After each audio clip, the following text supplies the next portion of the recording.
बीड सरपंच संतोष देशमुख हत्या प्रकरणी उद्या केज कोर्टात सुनावणी। सरपंच हत्या प्रकरणाला 3 महिन्यांचा कालावधी उलटला।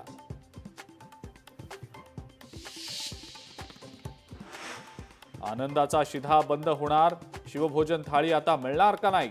वृद्धांना तीर्थदर्शन योजनाही बंद होण्याची शक्यता। यंदाच्या अर्थसंकल्पात तरतूद नसल्यानं चर्चांना उधाण। लाडक्या बहिणींना 2100 रुपये तर नाहीतच, लाभार्थ्यांची संख्याही घटणार। निवडणुकीसाठी लाडक्या बहिणींना फसवलं, सरकारला भास्कर जाधवांचा सवाल। सायली कबाडी आत्महत्या प्रकरणी 18 मार्चला होणार महत्वाची सुनावणी।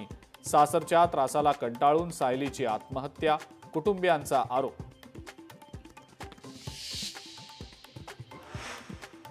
गेल्या निवडणुकीत एकाला 35 ते 45 कोटींचा खर्च आला, पण मी 10 ते 12 कोटीत आमदार झालो। आमदार प्रकाश सोळंकेंचं मोठं वक्तव्य। सोसायटीत दारू दुकानासाठी ना हरकत प्रमाणपत्र बंधनकारक। अजित पवारांची विधानसभेत मोठी घोषणा। गृहनिर्माण सोसायट्यांमधल्या वाढत्या कलहामुळे सरकारचा मोठा निर्णय। आणि अश्लील चाळे करणाऱ्या गौरव आहुजाला न्यायालयीन कोठडी। पुणे सत्र न्यायालयानं सुनावली कोठडी। आहुजाच्या वकिलांकडनं जामिनासाठी अर्ज दाखल।